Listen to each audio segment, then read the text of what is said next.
La même pour le coach et le joueur. Quart de finale demain face à la Guinée. Un match ouvert. Coach, à quoi on peut s'attendre? Bonjour à tous. On peut s'attendre à ce que nous, en tout cas, on joue crânement notre chance, toujours avec la même optique, c'est-à-dire d'essayer d'être performant dans le match, de faire un bon match de foot, en répétant les principes de jeu qu'on a eu depuis quelques temps de ça. Donc on peut s'attendre peut-être à un match ouvert parce qu'on aura deux équipes qui vont essayer de jouer. La Guinée est une bonne équipe qui joue bien au ballon, donc voilà, mais l'objectif étant toujours le même, c'est de progresser de match en match, de s'améliorer dans nos points forts et d'essayer de réduire nos points faibles. Gédéon, la même question en tant que joueur, comment ça se prépare un quart de finale? Bonjour à tous. Par rapport à ce quart de finale, je pense qu'il y a beaucoup d'excitation de la part de tout le groupe. L'excitation d'affronter ce genre de match, ce genre de compétition, d'arriver à ce stade-là. Donc c'est une nouvelle épreuve qui se dresse devant nous. Donc il y a beaucoup d'excitation, je dirais, à préparer ce match-là et à voir de quoi on est capable face à cette Guinée, tout simplement. Merci. On prend la première question. Merci. Je suis Junior Bompema de la Radio-Télévision Nationale Congolaise, RDC. Je voudrais poser ma question au sélectionneur national de la RDC. Coach, depuis le début de la compétition jusque-là, à part la qualification, la RDC n'a aucune victoire. Demain, vous pensez répéter le même plan où finalement il faut gagner et marquer des buts? C'est avec quel mental que vous abordez cette rencontre? La RDC voudrait encore revenir au plus haut niveau. Elle s'est fait de plus en plus respecter. Oui, c'est quand on se lance dans une compétition, c'est la victoire, c'est le nombre de points qu'on a et le parcours qu'on fait. Je pense qu'il y a deux victoires dans cette compétition. La première, c'est d'avoir atteint les huitièmes de finale, d'être sorti du groupe en étant second du groupe. Ça, c'est une première victoire pour moi. Puis la deuxième, c'est de pouvoir battre un top 5 et un top 5 contre l'Égypte. Vous savez, une compétition, ce n'est pas des matchs, ce n'est pas un championnat à long terme. Le principal, c'est de passer les étapes en essayant de faire le mieux possible. On a marqué des buts, on n'en a pas encaissé beaucoup. Donc c'est vrai que je pense que par rapport à ce qu'on a proposé, on aurait peut-être pu en marquer plus.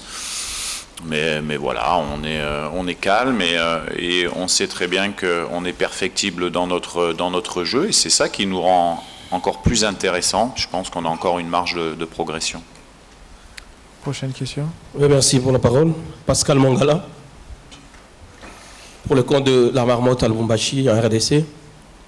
Coach, la CAN des surprises, c'est aussi votre avis.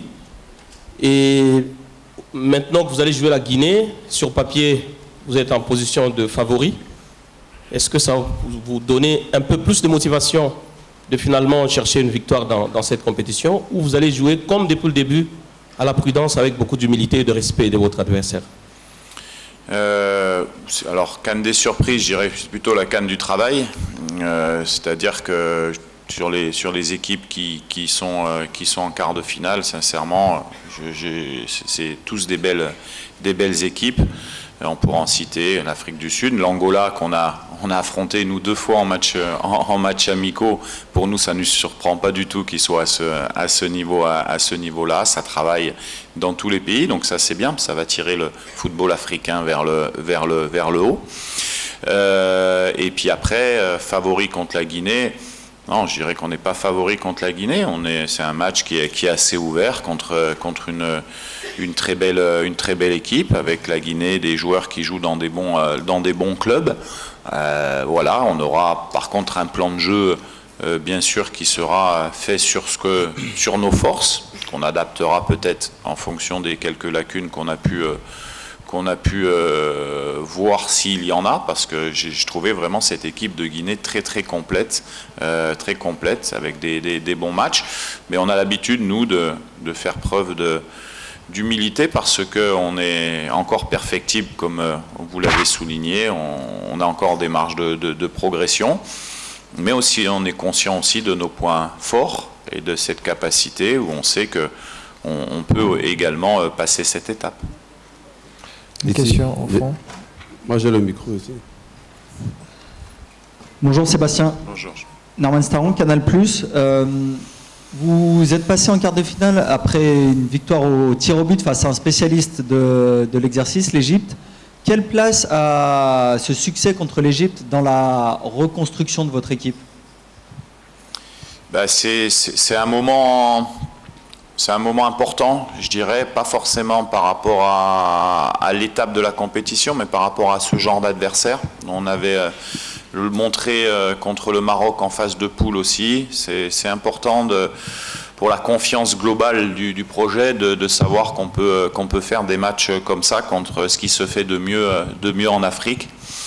Et puis sur la séance des pénaltys, c'est du travail aussi en amont, puisqu'on les avait travaillés beaucoup, que ce soit sur de la vidéo ou sur le terrain. Après, il y a une part, bien sûr, de réussite et de chance, mais il faut savoir la provoquer.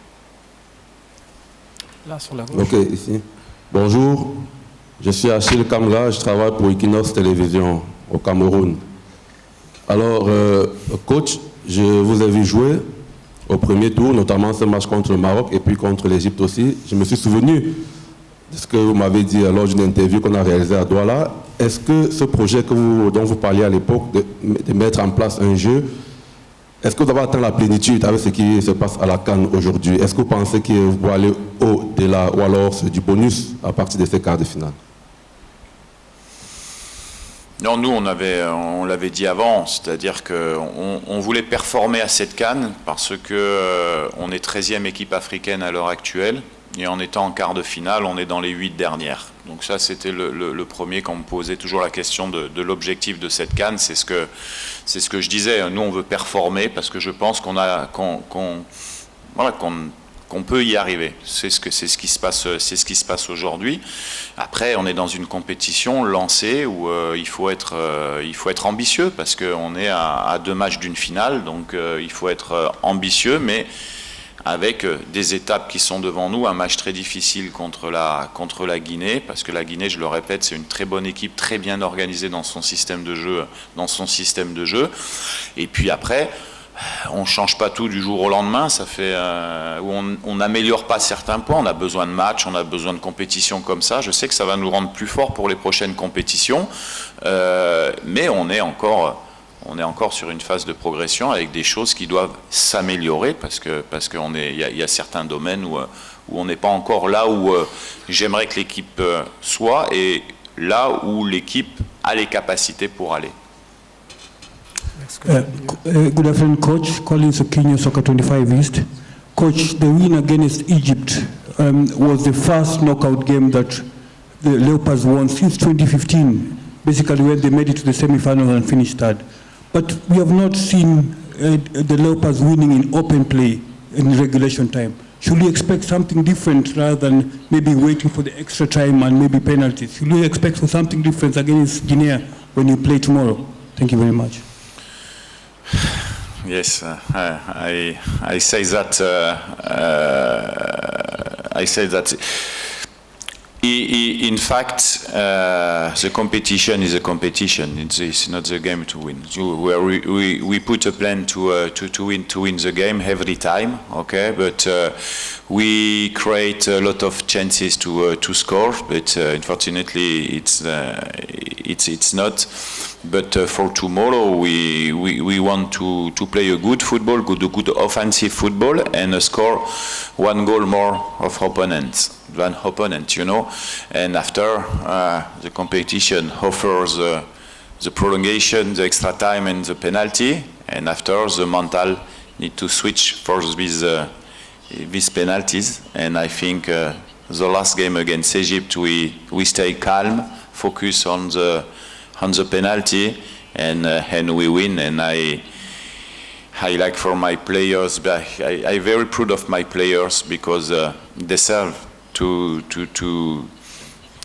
win against Egypt. Thank you. Question for the player.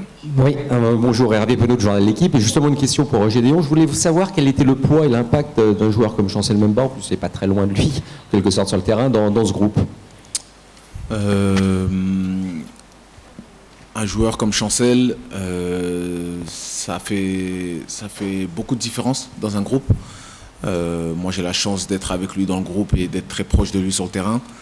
C'est vrai qu'il est plein de bons conseils sur et en dehors du terrain, plein de bons conseils, c'est-à-dire tactiques, techniques, de positionnement. Donc à ce niveau-là, c'est vrai que c'est très nourrissant de travailler avec un joueur comme Chancel, avec beaucoup d'humilité et de calme, et surtout beaucoup d'exigence. Déjà qu'on en a beaucoup avec nous-mêmes, envers nous-mêmes, on en a beaucoup avec le coach, et il y a des joueurs comme lui qui sont là pour ajouter cette petite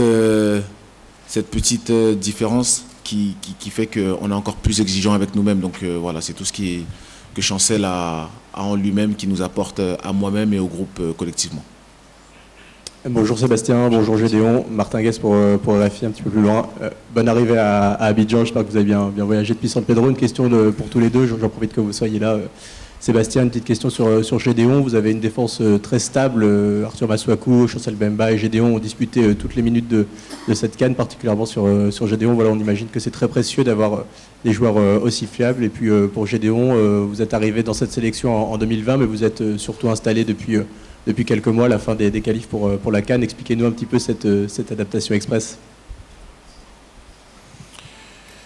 Oui, c'est vrai qu'on n'a pas fait beaucoup tourner au niveau défensif, simplement un axe central, central. Après, dans l'équilibre tactique de l'équipe, on a des bons joueurs également qui peuvent être palliés au manque de certains. Après, ce sont des zones, moi pour ma part tactiquement, que je bouge le moins possible parce qu'il y a des relations de joueurs qui se fait pour avoir un équilibre d'équipe défensif. Il y a des phases sur coup de pied arrêté qu'on travaille. Enfin, il y a différentes choses qui font qu'on est un peu plus stable sur cette partie. Et c'est généralement des joueurs qui font également la totalité des matchs. Donc on a une base, et puis la réalité c'est que depuis quelques temps quand même on prend peu de buts dans le jeu, puisqu'on a pris au Soudan, quand on en avait pris un, c'était un coup de pied arrêté. Contre le Maroc, c'est du coup de pied arrêté. Contre l'Égypte, c'est un penalty. Et puis on a une erreur sur la Zambie. Donc on a un certain équilibre. C'est vrai que je pense qu'il fait un peu notre force aussi en termes de confiance. Et on le bouge peu. Mais je sais que si, à l'image du match, des derniers matchs de compétition, des compétitions en Coupe du Monde, on avait Joris Kayembe qui avait pallié Arthur Masuaku de très très belle manière. Donc après on a plusieurs possibilités, mais là c'est vrai que sur cette CAN c'est assez stable. Oui. Coach, bonjour. Je suis Janvier Ndjikan du magazine panafricain Frontières d'Afrique.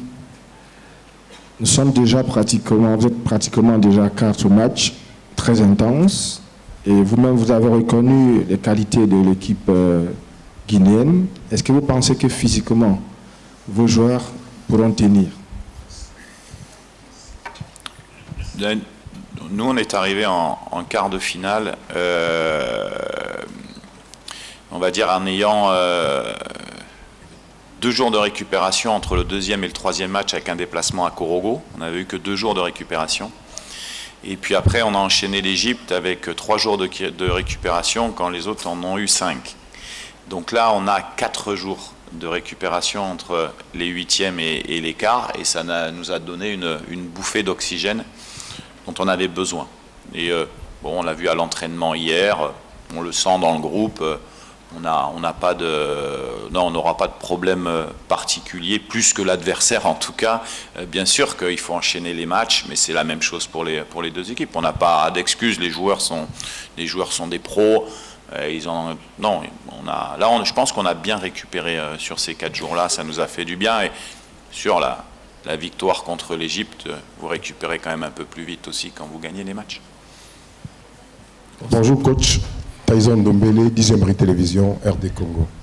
Alors, coach, ma question est sur votre identité tactique qui est basée sur ces dispositifs tactiques de 4-3-3.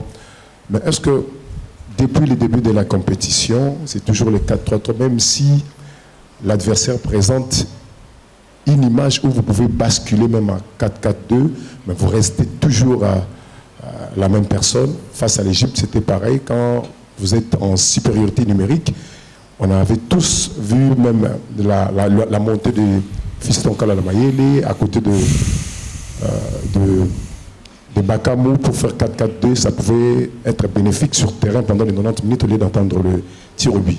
Mais pourquoi vous ne mutez pas forcément? Alors, deux choses. C'est bien de poser cette question, parce que ça nous permet de répondre et de partager, ça c'est bien. Les systèmes de jeu, c'est pas ce que vous voyez sur le journal. C'est des animations, des animations perpétuelles dans les systèmes. C'est-à-dire qu'on défend d'une certaine manière, on peut attaquer d'une certaine manière, parce que nous, on attaque généralement à 3, donc on est souvent à 2 attaquants sur nos phases de lancement. Et puis dans certaines zones du terrain, également, il se passe des choses. Ça, c'est tout ce que nous, en tant qu'entraîneurs, on a la compétence de mettre en place et de voir. C'est ce qui fait notre match tactique avec les autres coachs. On fera beaucoup à la vidéo, ainsi de suite. Et sur la prolongation, en fait, on n'est pas resté à un attaquant. On est passé à 2 attaquants sur nos animations à gauche, puisqu'on faisait rentrer Silas dans la surface de réparation. Mais ça pourrait être des débats qui pourraient être vachement intéressants d'avoir.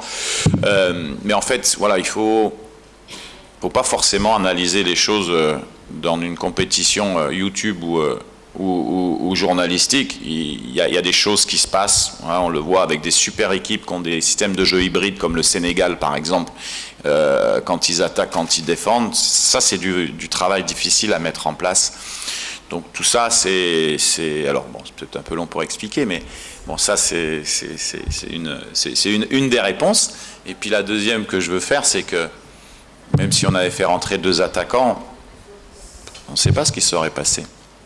Il faut aussi avoir la lucidité quand on pose. Voilà, moi, je ne connais pas l'avenir, je ne peux pas lire dans le futur. Peut-être qu'on aurait fait rentrer 2 attaquants, on aurait peut-être perdu 4-0 dans les 5 dernières minutes contre l'Égypte, on ne sait pas. En tout cas, la réalité, c'est que quand on a fait les changements, on a gagné au pénalty, c'est ce qu'il faut retenir. Voilà, moi je suis Kadiatou Traoré de la télévision nationale guinéenne. Coach, qu'en dites-vous de la sortie de votre capitaine? Pardon, de votre capitaine qui dit que la RDC n'a jamais battu, la Guinée n'a jamais gagné en phase finale contre la RDC depuis 70, ce qui est d'ailleurs faux, parce qu'en 2004, on les a battus en phase de groupe 2-1. Est-ce que vous n'avez pas peur que l'excès de confiance vienne à bout de votre équipe? Bon, non, mais je ne pense pas qu'il y ait plutôt de l'humilité avec cette confiance. Je ne suis pas au courant de ce que vous dites. Bon, aujourd'hui, les statistiques, et la loi des nombres, elles sont faites pour être défaites. Hein. On l'a vu avec nous, avec l'Égypte, qu'on n'avait pas battu en CAN depuis 50 ans. Donc voilà, bon, il faut se concentrer sur les forces et les faiblesses du moment. La Guinée, ça fait quelque temps qu'il y a quelque chose qui se passe dans cette équipe et elle le valide sur cette CAN et je pense qu'elle mérite de le valider sur cette CAN. Je connais bien la Guinée parce que j'avais longtemps Conté, le défenseur central, Ibrahima Conté dans mon équipe en France. Donc quand il partait en sélection, on voyait beaucoup de choses. Donc je connais bien cette équipe. Il faut louer le travail de Kaba et la discipline tactique, sincèrement, qu'il y a sur le terrain. C'est une des équipes qui a vraiment une organisation de jeu qui est de très haut niveau. Donc non, nous on sait qu'on a la capacité, si on fait un bon match, de l'emporter, comme on sait que la Guinée a ses chances aussi. C'est ça qui fait la beauté du match de demain. Mais rien qu'en regardant les joueurs qu'il y a sur le terrain du côté de la Guinée, bien sûr que chacun respecte ce qui a été fait. Et moi, en tant que coach, un peu plus, parce que pour les avoir scoutés, analysés et suivis, il y a vraiment un travail de fond qui a été fait, qui est franchement exceptionnel au niveau tactique. Hein. Voilà. Merci. Two last question. Merci, coach. Ici, Emmanuel Robert Marop, Mediasport Info, Canal 481 de la Cameroun, que vous connaissez très bien, parce que vous êtes passé par le Coton Sport Gawa. Coach, quel consigne vous donnez à Cédric Bakambu? Parce qu'on se rend compte que c'est un tueur de surface normalement, il devrait l'être, mais à chaque fois, même s'il ne marque pas, il fait le job et vous le faites sortir. Est-ce que les consignes que vous lui donnez ont trait au but ou peut-être à la fixation, je vais le dire comme ça, des défenses adverses, justement, pour que ses remplaçants viennent faire le job? Merci. Moi, ce que je lui donne comme consigne, c'est qu'il fasse ce qu'il sait faire depuis de longues années, c'est-à-dire d'être impactant sur la ligne offensive. Des fois, on l'est en marquant, on l'est en fatiguant, en créant des espaces pour ses partenaires. Le but contre la Zambie en est un grand exemple. C'est pas lui qui déclenche l'action, il n'y a pas de but. Hein. Donc, mais il avait fait ça contre la Mauritanie en Coupe du Monde, contre le Soudan.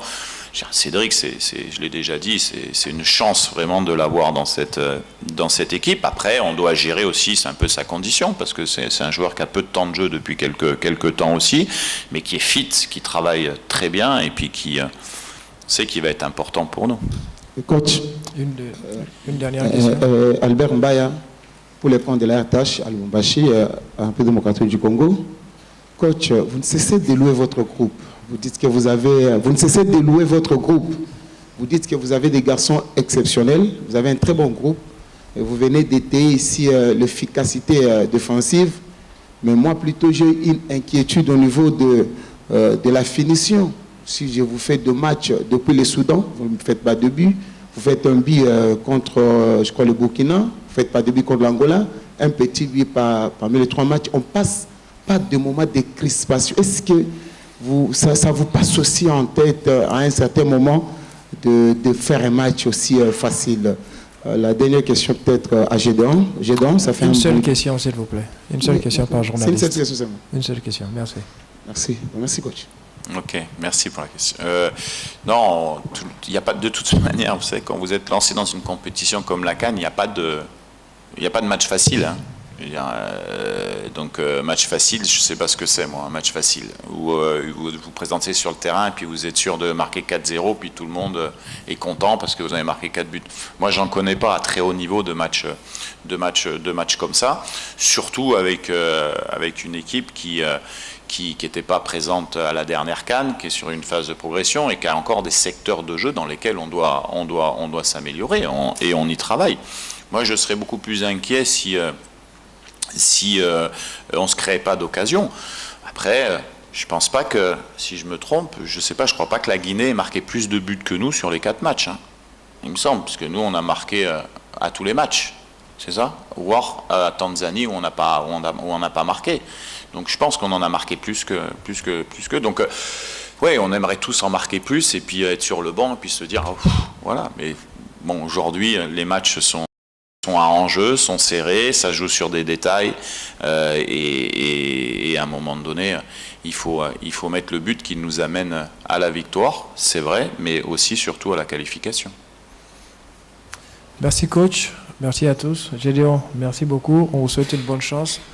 On se retrouve très vite pour la seconde conférence de presse du match, quart de finale entre la RDC et la Guinée. Merci.